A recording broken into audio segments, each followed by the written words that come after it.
Good afternoon, everybody, and welcome to the first in our series with SABSA and ACBSP Region 8. We're delighted to have everybody on the call. Just so that you're aware, South African Business Schools Association has 23 accredited member schools, all accredited by our South African Council of Higher Education, and they all offer an MBA or an MBL. So today's webinar is part of a series that is designed to add value to the respective memberships of both SABSA and the ACBSP Region 8. And the workshops are going to be taking place between now and October. So we have a whole lot of webinars which are designed to keep you interested and keep learning as part of our capacity development. Today's session is especially aimed at academics and emerging researchers who may not yet have had the opportunity to present or publish through an academic conference and who want practical guidance on how to take an idea and shape it into a clear, focused, and compelling conference abstract. So this links directly into the upcoming ACBSP Region 8 conference, which is going to take place at STIAS in Stellenbosch from the 5th to the 7th of November this year. And the theme of that is the AI revolution. It's reshaping business, reinventing education, and transforming our world. A really topical topic. A strong abstract is often the first step towards participating meaningfully in that academic conversation. So today, we're delighted to welcome Denver Gregg, who's from Boston City campus and the chairperson of ACBSP Region 8. And he will say a few words on behalf of ACBSP Region 8. And thereafter, we're going to move to our very own Professor Cobus Oosthuizen, who is the Dean of Postgraduate Studies at Boston City campus and Chair of SABSA. He's also the guest editor of the special edition in Perspectives in Education, and he will lead today's workshop. Cobus has extensive education in postgraduate management education, business school leadership, academic strategy, and research development. And we're very grateful to have him guiding this important session. So over to you, Denver. I'm pleased to hand over to you now. Thank you so much, Anne. Let me just share my screen quickly.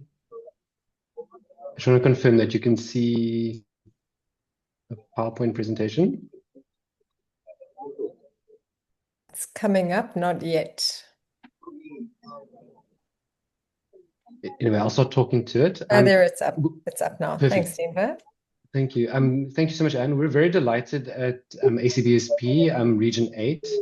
It's the international region for ACBSP to be in a 3-year partnership with SABSA to really add value to both of our memberships and to anyone outside in Africa, Asia, Europe, or the Middle East or Oceania. We're very keen to add value, and we think working with SABSA is really going to add value. And we hope that this does add value, and we're very keen to hear from you to confirm that what we're doing is adding value. So that's the goal for us at the moment. And this is the first of several workshops. Between now and October, we're going to be hosting about 8 workshops, and each of them are going to be slightly different and to a different audience. We're very excited to have new academics here who are keen to present at a conference for the first time or get published. And we're very committed to working with these academics as we host our conference. And so we have Cobus, who's the guest editor, and we'll be doing a few sessions to help those academics who are keen to publish. And we just want to encourage everyone in this session, if you're thinking of wanting to publish or present at a conference, our call for papers is open at our Region 8 conference, which is the international conference to be hosted in Stellenbosch. You can click on the QR code or scan the QR code and go and register and submit your abstracts. And just 3 ways to participate.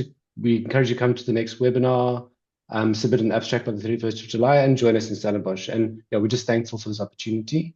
And yeah, thank you, Anne, so much. Thanks very much, Denver. Right, let's get into the topic of today, which is Cobus Oosthuizen and presenting on how to write this amazing extract. Over to you, Cobus. Thank you so much, Anne. Let me just get my screen shared. If you can just give me kind of a thumbs up. We can see the screen. Oh, beautiful. Thank you, Denver. Thank you.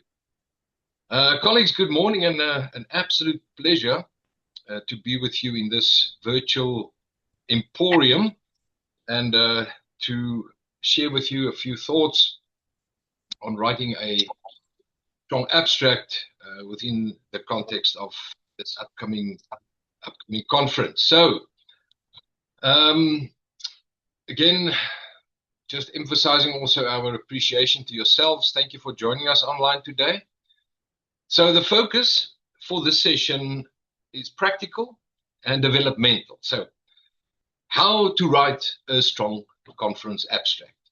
And over the next, let's say, 70 odd minutes, we will look at what makes an abstract clear, focused, credible, and compelling.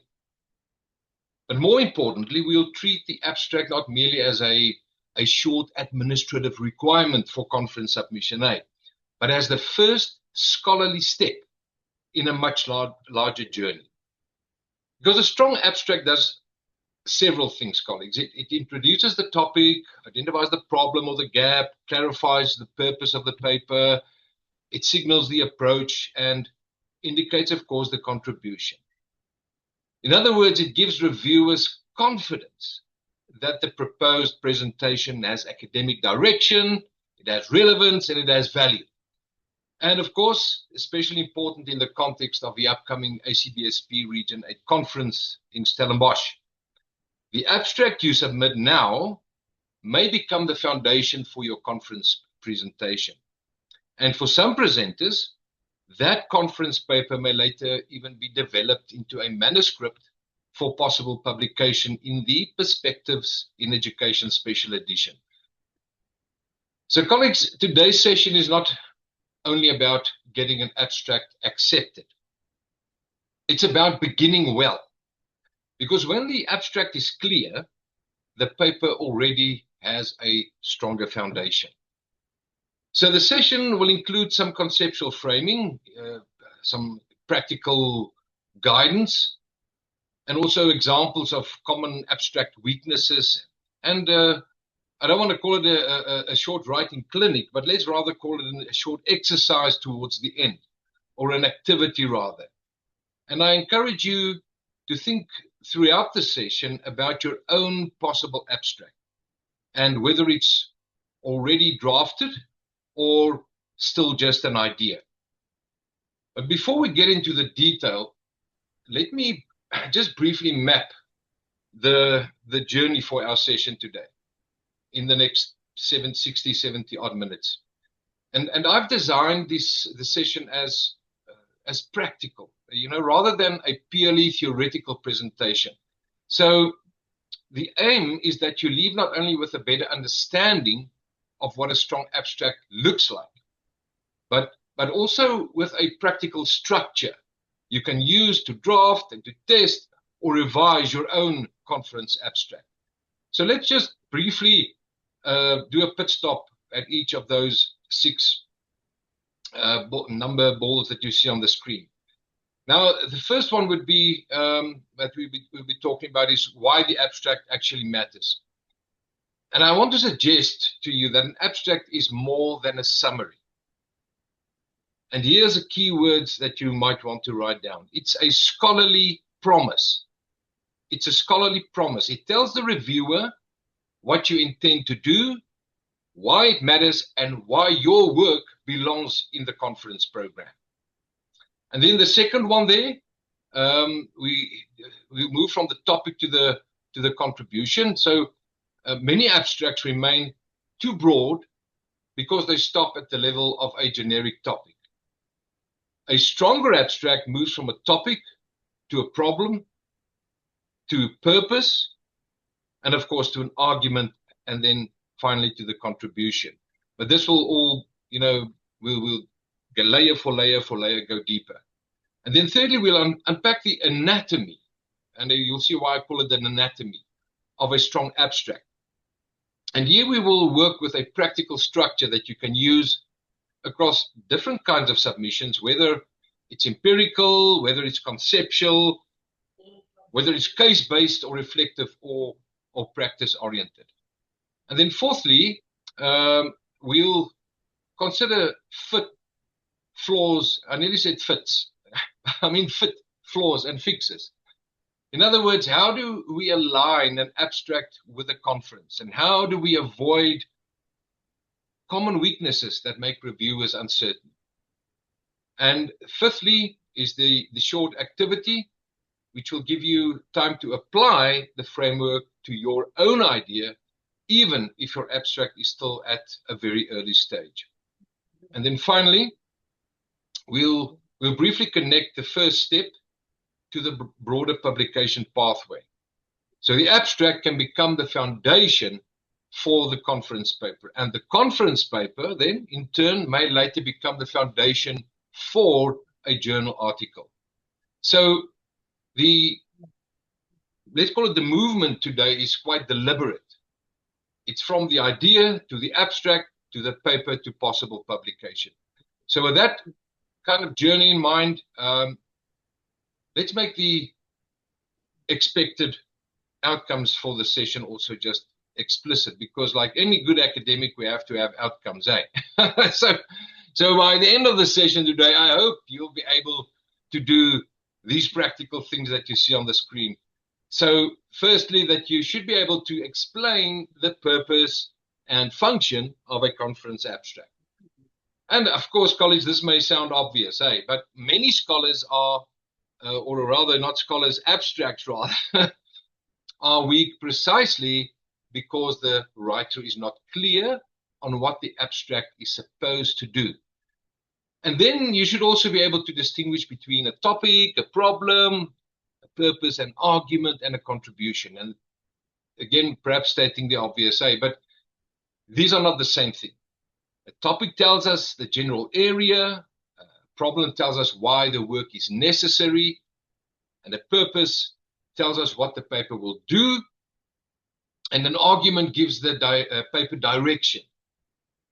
And the contribution tells us why the work matters. And then I hope that you'll also be able to identify the core components of a strong conference abstract, and we will work with a practical structure that includes context, problem, gap, purpose, approach, key insight, and contribution. And then you should also be able to align your abstract with a conference theme. The expected audience, the broader scholarly conversation. Because as I said earlier, a good abstract is not generic.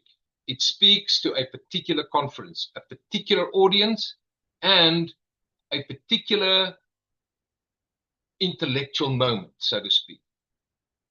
And then, of course, colleagues also be able to recognize common weaknesses in conference abstracts. And these include abstracts that are too broad, too descriptive, or unclear in purpose, but we'll unpack that a little bit later. And then you'll also be able to apply a practical abstract writing structure to improve your own submission. And this is important, I believe, because the session is not only about understanding the abstract, it's about writing them better. And finally, you should also understand how a strong abstract can become the foundation for the conference paper, of course, and then possibly later the journal article.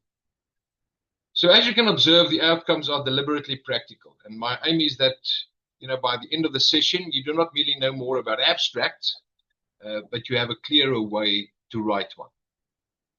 So with that, colleagues, let's begin with the first and the most important question: why does the abstract matter? So perhaps begin by challenging a common misconception. Because very often, people prepare for a conference. When they do prepare for a conference, they treat the abstract as a kind of an administrative box to be completed. There's a form, there's a word limit, there's a deadline, and the abstract becomes something we quickly produce so that we can submit and move on. But that is not the best way to think about it. A conference abstract is not merely an administrative requirement. It is the first scholarly act of the paper. It is the first time the reviewer encounters your idea. It's the first time your topic is framed as a problem. And it's the first time your intended contribution becomes visible.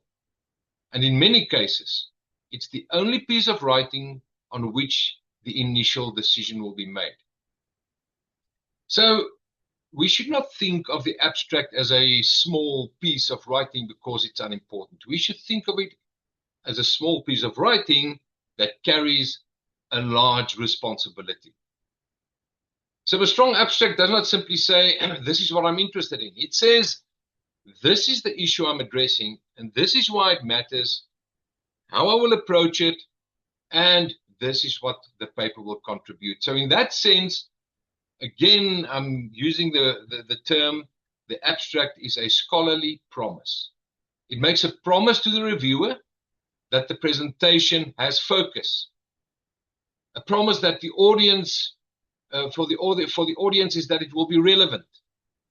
And it makes a promise even to yourself, as the writer, that the eventual paper has direction. And that's also, I think, why writing the abstract can be difficult. You know, the word count is short, but the intellectual work is quite demanding. Because you have to make choices. You have to decide what belongs and what does not belong. And you have to move from broad interest to clear focus. So instead of asking, how do I fill in the abstract box? I think a better question would be, what is the scholarly promise that I am making?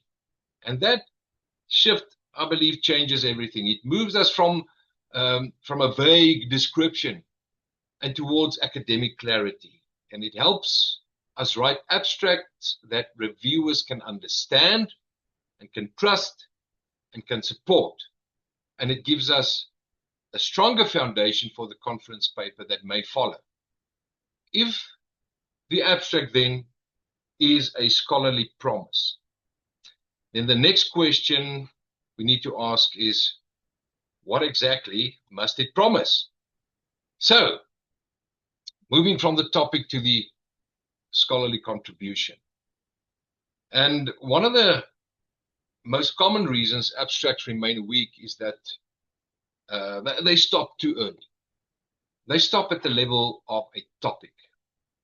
Now, of course, colleagues, a topic is important. Yes, we all need a topic. But a topic on its own is not yet a paper. A topic only tells us the general idea in which the work is located.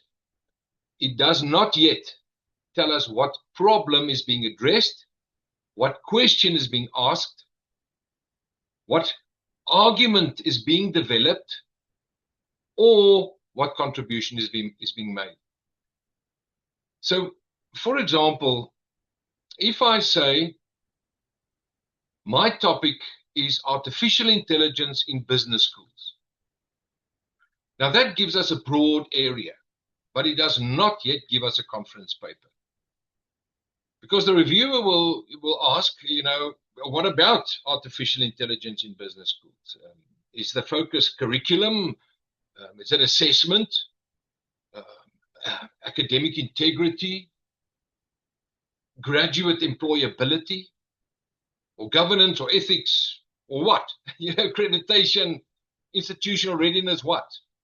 What about the artificial intelligence in business schools? So then the first shift in writing a strong abstract is to move from the topic to the problem. And the problem identifies the tension or the gap or the concern or the challenge or perhaps an unresolved issue that makes the paper necessary. And latching on to my example, business schools are under pressure to integrate artificial intelligence into curricula, but many institutions lack a coherent framework for responsible adoption. So now we've moved beyond the topic. We have a problem. So there's a pressure to adopt AI, but there's also a lack of coherent guidance. And that tension creates the need for scholarly work. And from there, we move to our purpose. And the purpose tells the reader what the paper intends to do. For example, this paper explores how business schools can approach AI curriculum integration through the lens of responsible leadership. Okay, as an example. Now the reader knows the direction of the paper, but we're still not finished, because a strong abstract should also indicate the argument or the insight or the finding.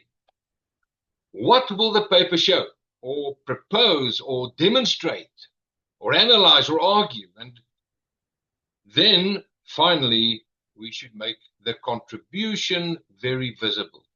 What does the paper add? Why should the conference audience care? What value does the paper bring to scholarship and to practice, or to leadership and policy, teaching and all and the like? So,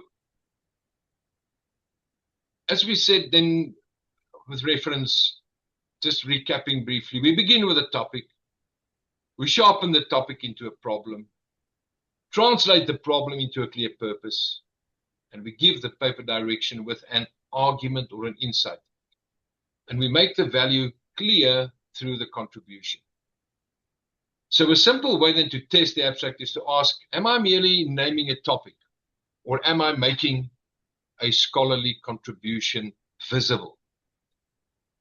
If the abstract only tells us what the paper is about, it's probably still too descriptive. If it tells us what issue the paper addresses, why that issue matters, how the paper approaches it, and what it contributes, then we are moving towards a stronger conference abstract. And once we understand that transition, we can look more closely at the building blocks of a strong abstract. And colleagues, you'll hear some repetitions in what I'm sharing with you, but that's with a purpose, so that the concepts can become embedded. It's like seed, and that you have to water the seed, and so that the seed can grow. So let's move on to our next slide, making things a bit more concrete.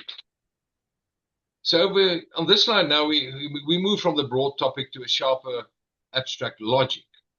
And the point is to show how an initial area of interest can be developed into something that begins to look like a conference abstract. Now, again, like in our broad example, broad topic, AI in business schools. Now, there's nothing wrong with this as a starting point. Yes, it's relevant. Of course, it's timely and it's important. But as it stands, it's far too broad. It does not yet tell the reviewer what the paper will actually do. So we begin sharpening it, where we identify a more specific concern. As we said, business schools under growing pressure to integrate AI into teaching, learning, assessment, and curriculum design, which gives us context. But context is not yet a problem. So the problem emerges when we identify the tension. As per our example, while there's pressure to integrate the AI, many institutions are still uncertain about how to do so responsibly, coherently, and educationally, for that matter. Now we have something more focused.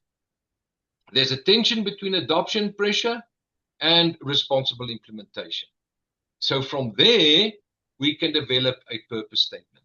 For example, this paper explores how business schools can approach AI curriculum integration through the lens of responsible leadership.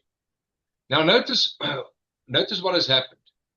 The paper is no longer just about AI in business schools. It has direction. It's about AI curriculum integration. and it is viewed through a particular conceptual lens, that of, let's say, responsible leadership or responsible stewardship, whatever the lens might be.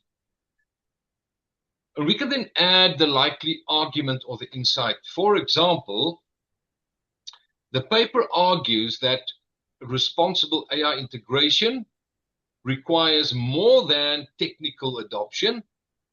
It requires alignment between curriculum design, academic integrity, graduate competence, institutional governance, and social responsibility. Now, the paper has intellectual weight.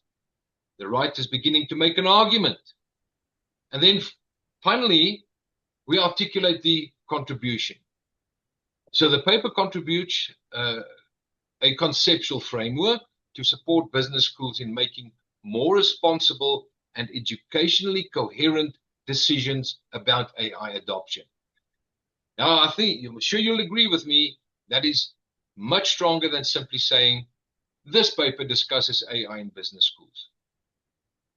So I think the key issue here is that a strong abstract does not merely move from broad to narrow. It moves from broad interest to scholarly logic. So the logic then usually follows the sequence. The context, again, where's the work actually located? And I'm hammering on these points, but the problem. So what the issue and the tension or the gap might be. And then, of course, always a purpose. There must be a telos, to what end? What does the paper intend to do? And then how will I go about developing the issue? And of course, the argument or the insight side of things, what does the paper show or propose or claim? And wrapping it with a contribution, what value does the paper add? So colleagues, when you look at your own idea, ask yourself, have I moved far enough from a broad topic? And can the reviewer see the problem? Can the reviewer see the purpose? And can the reviewer see the likely contribution? And if the answer is yes, then your abstract's already becoming stronger. But now that we've seen the movement or the transition or the scaffolding or the layering, whatever you want to call it in practice, let's unpack the actual anatomy of a strong abstract. And I use the word anatomy deliberately. How much water left? Sorry. Also trying to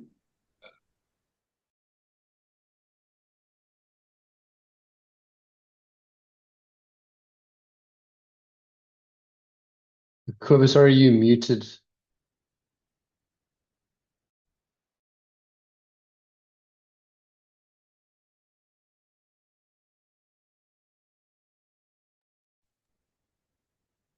I don't know how that happened in Denver, but anyway, we live in a weird world, eh? Okay, right. Anatomy. Using it deliberately, because a strong abstract is not just a paragraph made up of interesting sentences. It has parts, like your body. And those parts need to work together. So a strong abstract usually contains the elements, the core elements that you see there on the slide. And again, the context, starting off with that, which tells the reader where the work is located. And of course, identifies the broader field, the setting, the debate, or, the practical environment. For example, the context may be business education or accreditation, or responsible management education, or digital transformation, assessment, leadership, and the like. There are many possibilities. Curriculum innovation, institutional quality assurance, etc., etc. So the context should not, however, take over the abstract. it should simply orient the reader. 1 or 2 sentences are often enough. And then onto the problem or the gap, where this is where the abstract can become stronger or weaker, because the problem tells us why the paper, again, is necessary. It may be a gap in the literature. It may be a practical challenge. As I said earlier on, even maybe an unresolved tension or a policy concern. There might even be conceptual weakness or an emerging issue that needs closer attention. So without a problem or the gap, the abstract often becomes descriptive, and it tells us, therefore, what the paper is about, but not why the paper matters. And that's very, very important. And if we then consider the purpose or the aim, it's where we tell the reader what the paper sets out to do. And here, there's useful phrases which you all are very well au fait with. This paper explores, or this paper examines, or this paper argues, or evaluates, proposes, or reflects on. And you know all of those kind of those verbs. So the purpose statement should be direct. The reviewer should not have to infer what the paper is trying to do. And then the method or the approach, of course, very important. It briefly indicates how the paper will proceed. This does not only apply to empirical research, colleagues, of course. If your paper is conceptual, say so. If it's based on a case study, say so. If it's reflective or theoretical or case-based or literature-informed, make that clear. Because the reviewer needs confidence that the paper has a credible way of developing its argument. And that leads me into the element of the key argument, the finding or the expected insight. And this is where the abstract begins to show direction. What will the paper argue or demonstrate or propose? So for empirical papers, this may refer to findings. For conceptual papers, it may refer to the central argument. Or for a practice-based paper, it may refer to a key lesson or insight, something of that kind. So, by example, a weak abstract says this paper will discuss, whereas a stronger abstract would say this paper argues that, or this paper demonstrates that, or this paper proposes, etc. And then, of course, these words, you're going to dream about them tonight. The so what, the contribution, that's where we answer the so what. Why should the reviewer care? Why should the conference audience care? And what does the paper add? So the contribution, of course, may be theoretical, practical, methodological, institutional, pedagogical, and all those big words, policy related. It doesn't have to change the world, but it must add something clear and credible. So in simple terms, colleagues, the structure, again, just, where's the work located? Why is the work necessary? What does the paper set out to do? How will the paper proceed? The purpose or the aim, and then of course the key argument or the insight. What does the paper show? Why does it matter? And when these 6 elements are present and connected, the abstract becomes something of substance. It gives the reviewer confidence that the presenter knows what they are doing, why they are doing it, and what value the paper will bring to the conference. But of course, the key is not to treat these elements on the slide as 6 separate boxes. They must form one coherent paragraph or set of paragraphs. The context should lead naturally to the problem. And the problem should justify the purpose. And in turn, the purpose should align with the approach of the method. or the method. And then, of course, that approach should support the argument or the insight.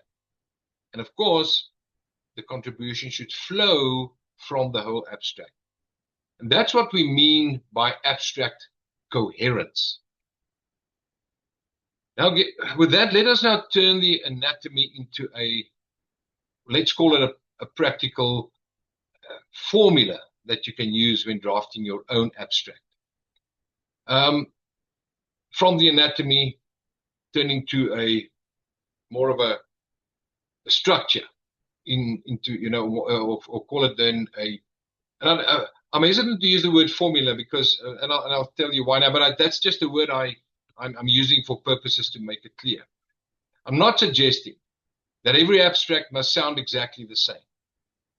We don't want formulistic writing in the negative sense. But when we are trying to write clearly, especially under a tight word limit, a formula then can be useful. It helps us to make sure that the abstract does the intellectual work that it needs to do. So, and this is what, as you see on the slide, a practical abstract formula might look like. And the words you'll notice that come from what we've discussed. In the context of, this paper addresses the problem gap of, da-da-da-da. The purpose of the paper is to, da-da-da-da.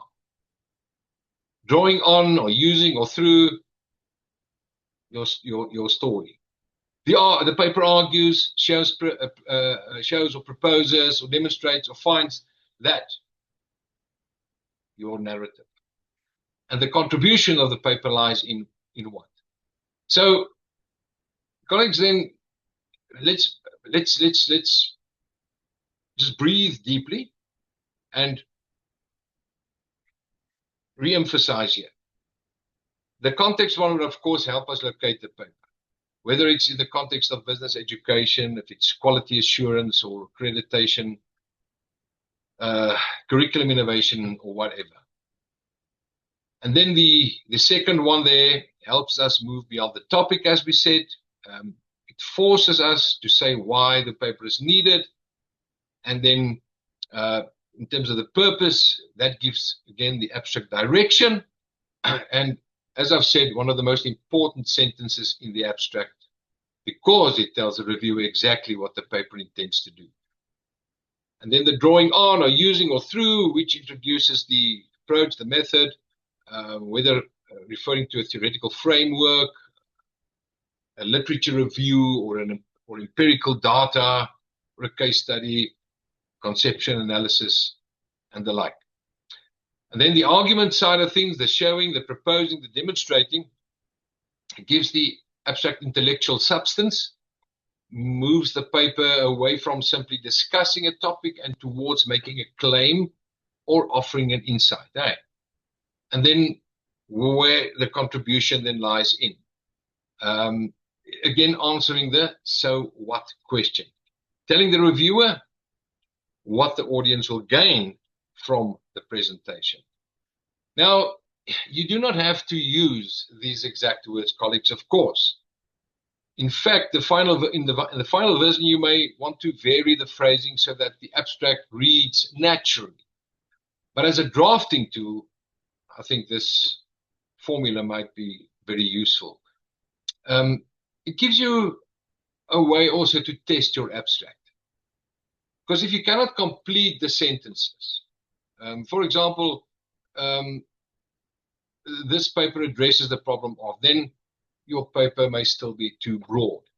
Or if you cannot complete the sentence, the contribution of this paper lies in, then the value of the paper may not yet be visible.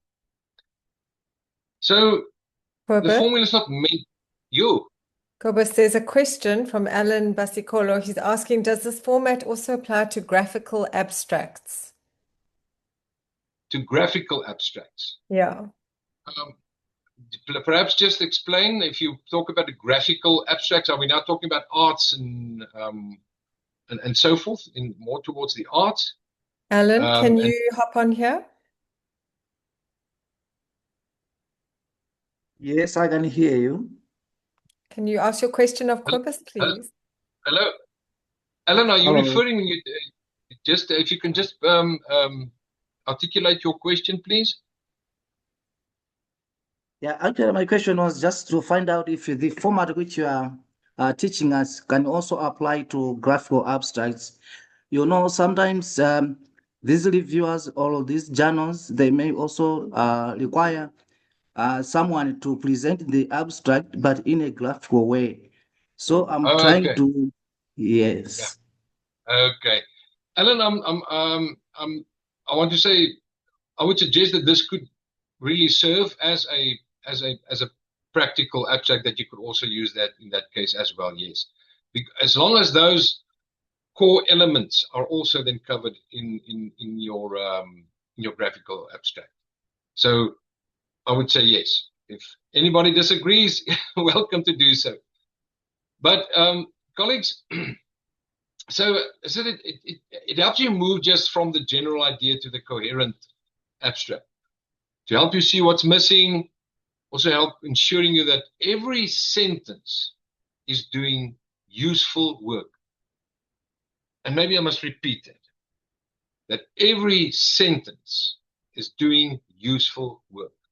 And I know it's sometimes a challenge when you are confronted with word limits. So the abstract is not about saying everything. It's about saying the right things clearly, coherently, and convincingly. And once we have call it then this formula, then maybe the next question then is whether the abstract fits the conference to which it is being submitted. Now, you see on the top of that slide, right for this conference, not for any conference. So moving from the structure to the next issue of fit. Colleagues, a strong abstract is not only well written, it's also well positioned. In other words, it should be clear to the reviewer why this paper belongs at this particular conference and not just at any conference. And I would suggest that's an important point because many abstracts are written in a generic way. You know, they may be academically sound, but they could have been submitted almost anywhere. The topic may be interesting, the purpose may be clear, the method may be credible, but the abstract does not clearly speak to the specific conference audience. Now, with reference to where we are for the ACBSP Region 8 conference, we should think carefully about who the audience is likely to be.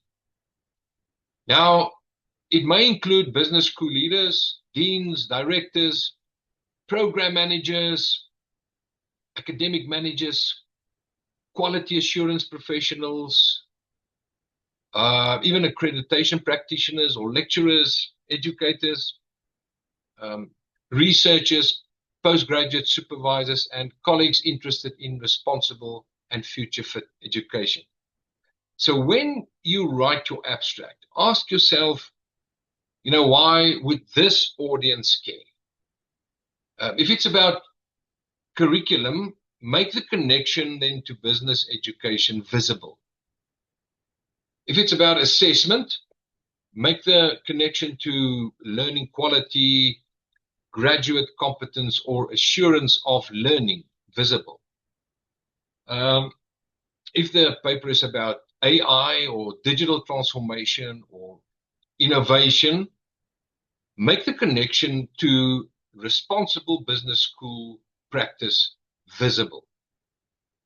And perhaps even if it's about leadership, is to make the connection to institutional development or academic leadership or management education visible. Another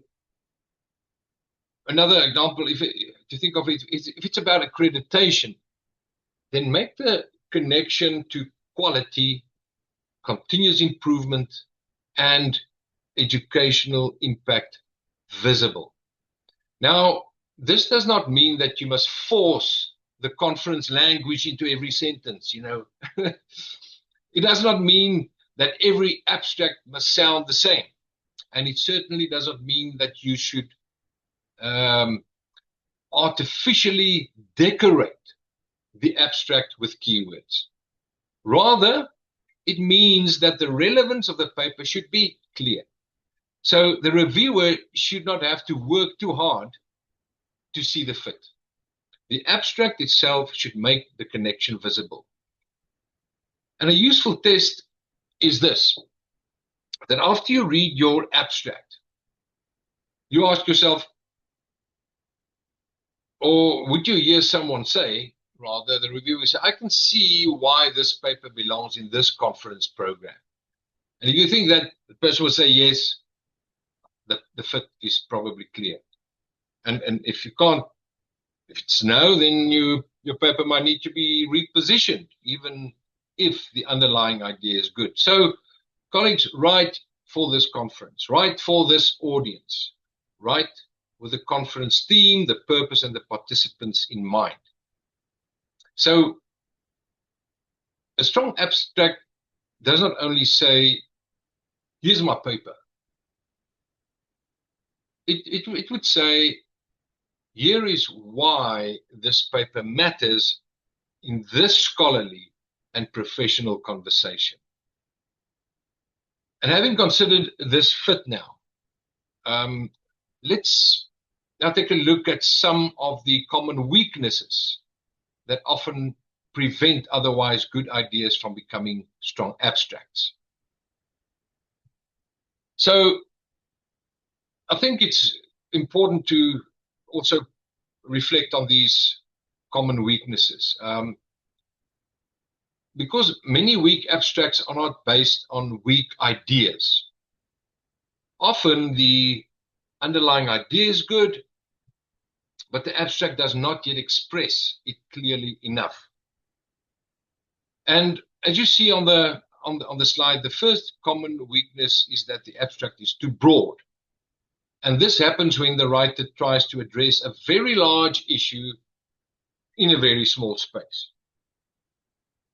For example, this paper examines the future of business education in Africa. Now that may be an important topic, but it's too wide, you'll agree with me, colleagues, for a conference paper unless it is narrowed significantly. Hoe gaat het, man? Ja. Lekker, Justin. All right. Now, a stronger abstract would identify a more focused aspect of that broader concern. Perhaps curriculum innovation, accreditation, assurance of learning, graduate employability, and the like. Then it also might be that the abstract is too descriptive. A descriptive abstract tells us what the paper's about, but not what the paper does. It may say, this paper discusses leadership in higher education, but it does not identify a problem, an argument, or an approach and a contribution. A stronger abstract moves from this paper discusses to, as we said, this paper examines or argues, proposes, evaluates, or demonstrates. There's a significant difference in how that comes across. And when there's an unclear purpose, and sometimes the reader cannot tell what the paper is trying to achieve. The abstract may contain many interesting ideas, but no clear aim. A simple sentence such as, the purpose of this paper is to, can of course immediately improve clarity when using those words. And when, another weakness could be a missing approach or a method, which we find quite frequently. The reviewer wants to know how the paper will be developed. Is it empirical, conceptual, theoretical, and the things that I've mentioned before? Is it literature-based? Is it reflective, case-based? Because without some indication of approach, the abstract may feel underdeveloped. And then, of course, the weakness of a hidden or an absent contribution. I'm belaboring these points, colleagues. This is, again, the so what. And the abstract may describe the topic, even state the purpose, but the reader's left wondering why the paper matters. What will the audience gain? What does the paper add to the conversation? And then, of course, the overclaiming, sometimes an abstract promises too much. It claims that the paper will solve a major global problem, transform the field, or provide a comprehensive framework for everything. Now, reviewers tend to be cautious of exaggerated claims. Strong abstracts are confident, yes, but also measured and credible. And then, of course, the excessive or the jargon heavy. Now, academic writing, of course, should be precise, but precision is not the same as complexity just for its own sake. If the abstract sounds impressive but remains vague, the reviewer may struggle to see the actual contribution. So clarity is not the enemy of scholarly depth. And then the last one that we see there, colleagues, is the poor fit. Again, abstract may be very, very interesting, but it does not clearly connect with the conference. The reviewer should not have to guess why the paper belongs. So, colleagues, when you revise your abstract, ask a few simple questions. Is it focused? Is the problem clear? Is the purpose explicit? Is the approach credible? Is the contribution visible? Is the claim realistic? Is the language clear? And is the conference fit obvious? Again, yes to those, and you are on a good trajectory. But now, let's move from the diagnosing of the weaknesses to strengthening the abstract through a few practical fixes. And a bit of a revision test. You have a draft abstract, so the next step is not simply to check the word count and then to submit. It's revision, okay?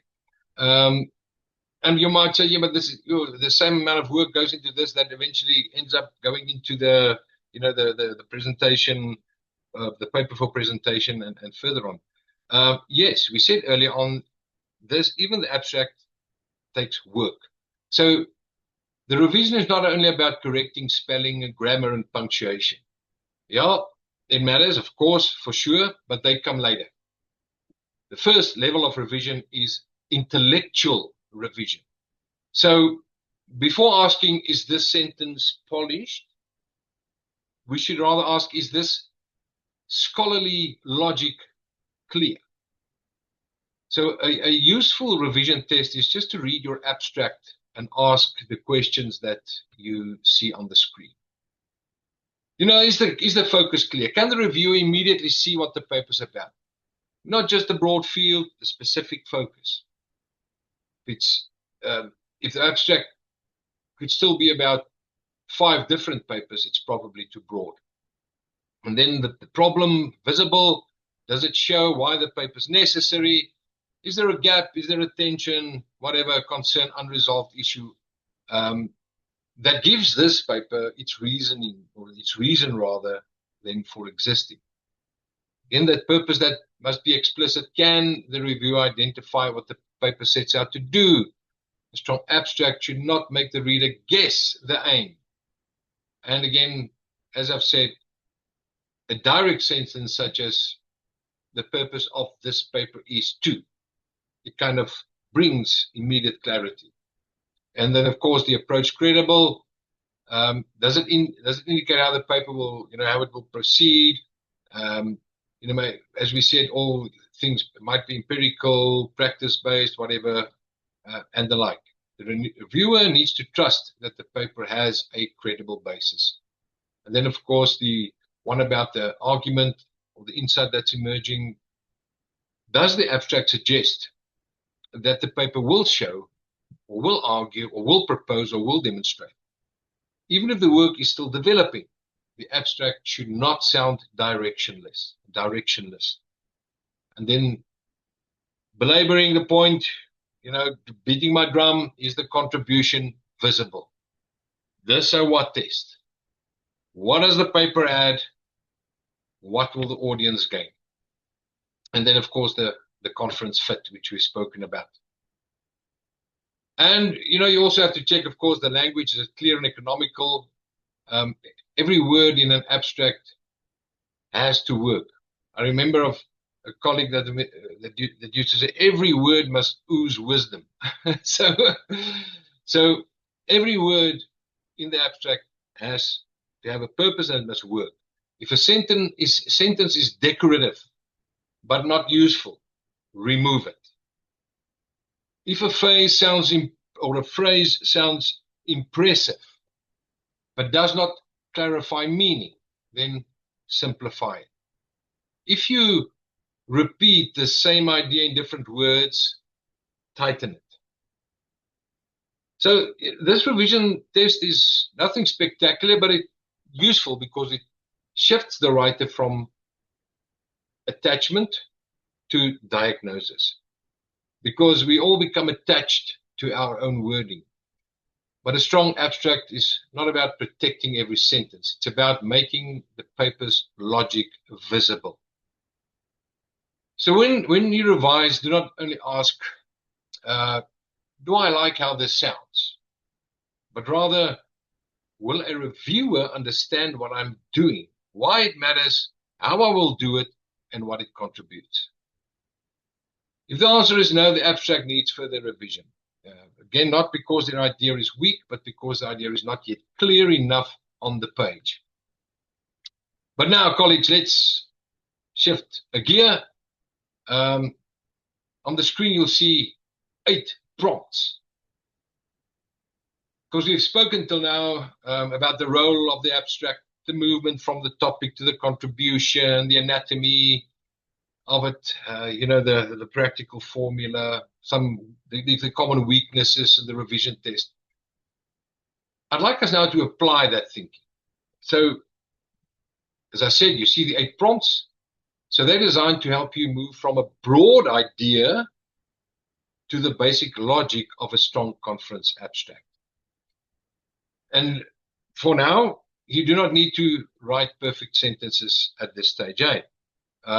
In fact, I would actually encourage you not to worry too much about polishing wording. The purpose here is not final editing. The purpose is to clarify your thinking. So the first prompt being the broad topic. That's the starting point. Maybe something like digital transformation or accreditation, assessment, curriculum innovation, graduate employability, entrepreneurship education, artificial intelligence, quality assurance, whatever. That's kind of the starting point. So the topic there will still be very broad, of course, but that's fine. We simply need somewhere to begin. A journey of 1,000 miles starts with one single step. And then the second prompt is the specific problem or the gap or the challenge. And this is where the real work begins. What's the issue inside that topic? What is unclear? What is unresolved?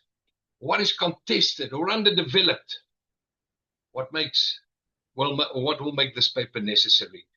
Remember, a topic tells us where you are working. And a problem then tells us why the work matters. The third prompt there is it matters because, and that's why that's where you're identifying the significance of the issue. Why should anyone care? Why does this matter for business schools or students or graduates, employers, for curriculum designers, for policymakers, or society more broadly? Because the sentence that's merely interesting to you, it helps you write one that is relevant to others.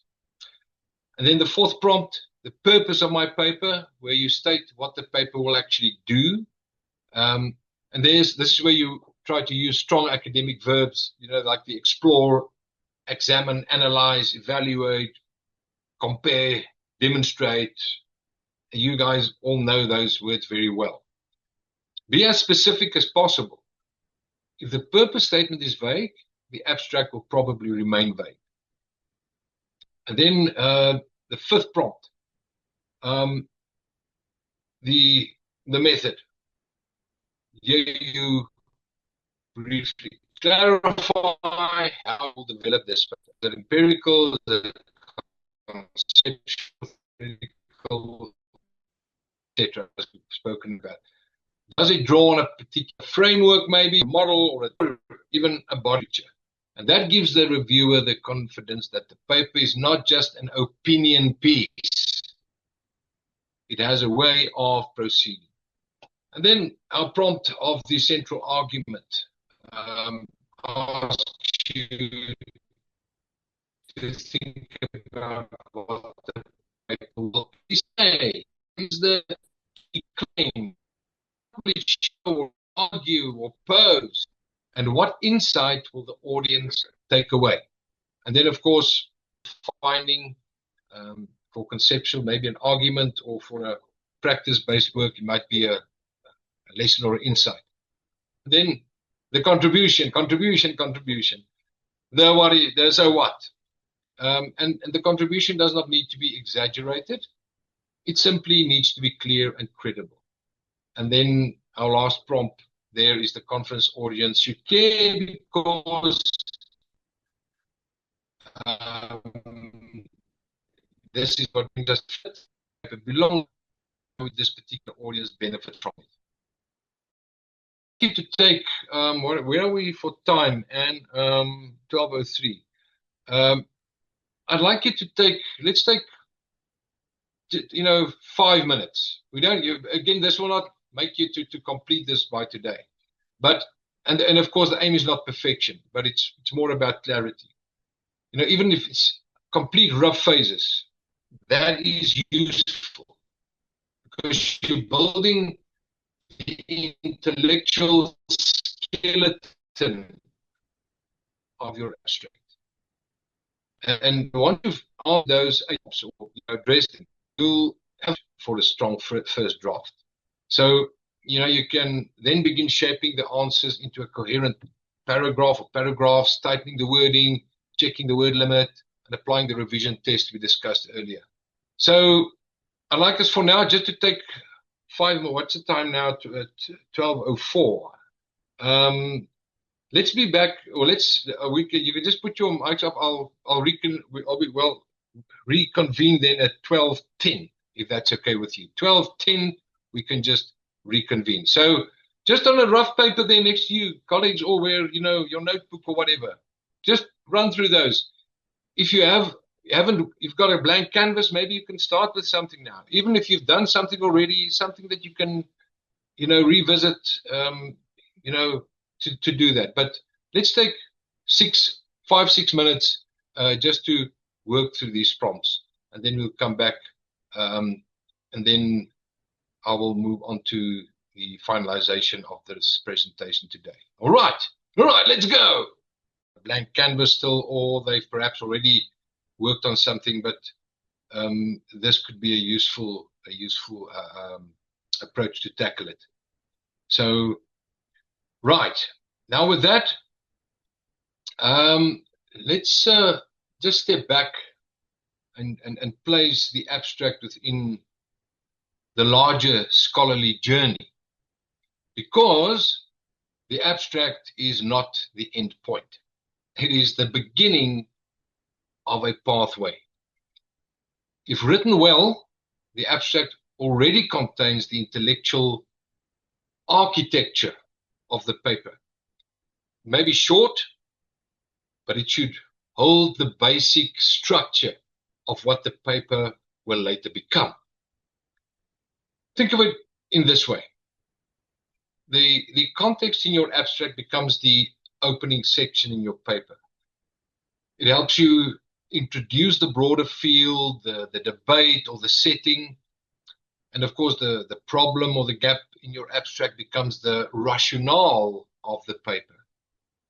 It explains why the paper is necessary and why the reader should continue. And then the purpose statement, or the aim, object, purpose, becomes the organizing direction of the paper. It tells the reader what the paper sets out to do and keeps you, of course, as the writer, focused. Now, then onto the approach or the method becomes the methodological, the conceptual, the theoretical, or the practical basis of the paper. It shows how the paper proceeds and on what foundation the argument is built. And then the key argument is the finding or the insight that becomes the core of the paper. That's where you develop or you substantiate or explain, illustrate, or you defend. And the contribution becomes the conclusion and the publication rationale that answers the final question, what does this paper add? So colleagues, when you write a strong abstract, you're not merely preparing a short submission. You're already designing the paper. And this is also a further reason why the abstract is so important and it matters so much. A vague abstract often leads to a vague paper. But a focused abstract can guide the writing process that follows. And for purposes of this conference, there's also a further developmental opportunity. A strong abstract may become, the accepted conference presentation. That presentation, of course, developed into a fuller conference paper. And for some presenters, the paper may later be refined into a manuscript suitable for consideration in the Perspectives in Education Special Edition. Now, of course, a conference paper and a journal article are not the same thing.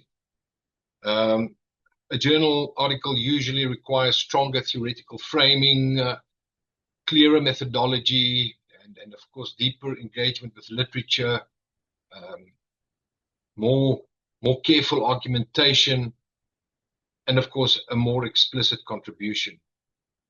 And that is exactly why we have a second session coming up in September. We have that planned to focus then on the shift from the conference paper to a publishable article. But I think the key message for now is this, is to begin with the end in mind. I know, yes, I stole that from Stephen Covey, okay? Begin with the end in mind. Do not write the abstract as though it exists only for the submission portal. Write it as the first disciplined expression of a paper that may grow.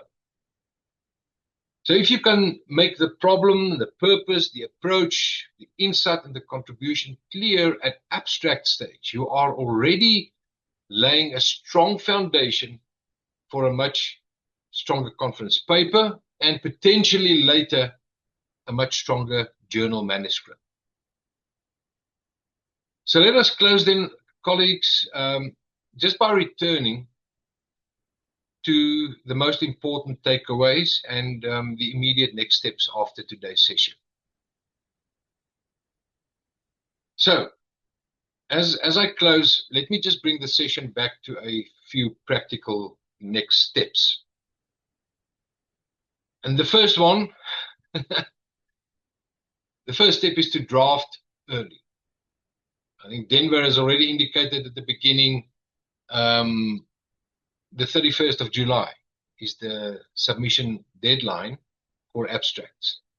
Don't wait until that deadline is too close, because a strong abstract usually needs more than one attempt. Your first version helps you to get the idea onto the page. And your second version helps to clarify the logic. And the third version then helps you sharpen the wording.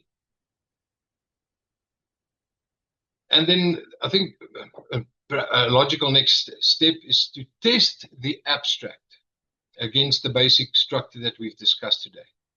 You know, have you made the context clear? Have you identified the problem or the gap or the challenge? Have you stated the purpose of the paper directly? Have you indicated your method or your approach? Have you made the key argument or the finding or the insight visible?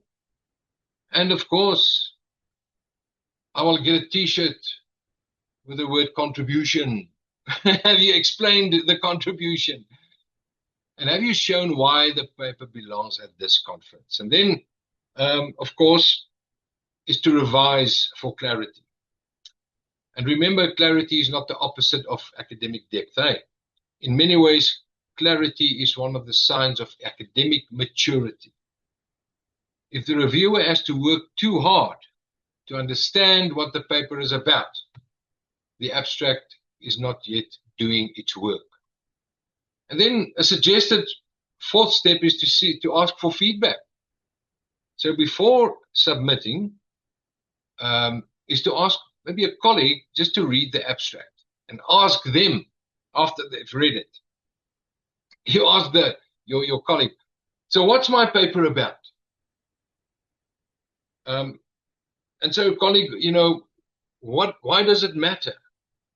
And what do you perceive that it contributes? What does it contribute?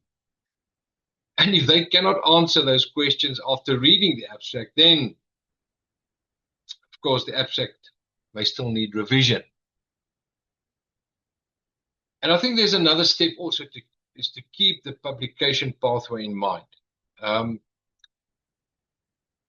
In that the abstract is not just about the conference acceptance, it is also the first disciplined expression of a paper that may grow into a presentation, a conference paper, and perhaps, as I said later, the journal publication. So, colleagues, as you leave today's session, I would encourage you to think of your abstract as the beginning of a scholarly journey. Start with a focused idea, clarify the problem, state the purpose, indicate your method or your approach, and make the contribution visible. And of course, write in a way that helps the reviewer understand not only what the paper is about, but why it matters. So with that, from me, I really want to thank you for your participation today, your presence here. And I really hope the session has given you a practical way to approach your abstract. And of course, look forward to seeing strong submissions emerge for the ACBSP Region 8 conference. And we also look forward to continuing the journey then in the second session that will follow this particular one. There are the others in between, yes, but as far as the publication pathway is concerned, that would only come in September, where we will focus on moving then from the conference paper to a published article.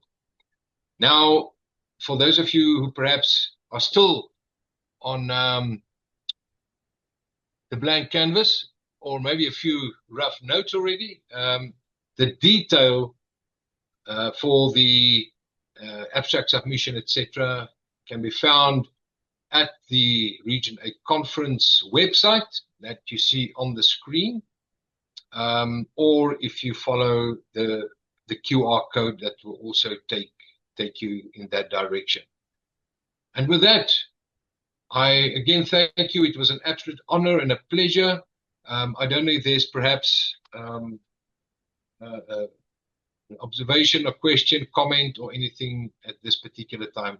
And I'll hand the baton, as they say, back to our esteemed program director. Thank you, Cobus. That was really very good and clear. And it's such a very practical and generous session. It's always wonderful to hear from you with your insight and expertise. So I think also just planning forward for the conference, this was a really clear way to think about shaping an idea into a focus conference abstract. So I just want to thank you. If there are any questions, obviously we can deal with them now. Are there any questions? Let's just open the floor for a few minutes if there are questions. And if they're not, that's also fine. Let's hope it. That's fine. You know exactly what you're doing. So yes, I just want to say thank you also to Denver Greek and the ACBSP Region 8 for partnering with SABSA on this series that we're going to be running, and to everybody who joined us today from all over the world. Actually, we've had people joining us globally, which is very exciting, and not just from South Africa. I've shared a lot of the registration links for the upcoming events that are going to be taking place up until October. They're in the chat. And please follow us on LinkedIn. It's South African Business Schools Association. Will be posting all the registration details and more energy around what is happening over the next couple of months. So please follow us there to keep updated. The follow-up session to Cobus' session now is on the 22nd of September. That's regarding the abstract. But there are obviously a range of other ones that will be of interest, hopefully. So please tell your colleagues, share all the information. We do not charge for these webinars and training capacity building events. It is really, we work from a non-profit basis. And this is from our South African Business Schools as a gift to you. So we use all our very experienced professional deans and directors and faculty to help share knowledge. So please take note of that and enjoy it. And Cobus, once again, thanks very much. And we look forward to seeing you at the next one, everybody. Thank you so much. Denver. All right. Denver, are there any closing words you would like to have? No, you said it so well, and so thank you much, and thank you so much. And Cobus, thank you so much as well. We really appreciate it. It was really informative. So thank you very much. And thank you to everyone who participated. Marvelous. We'll Thank see you. you at Thank the you. next one. All right, everybody. Take care. Bye-bye. Bye-bye.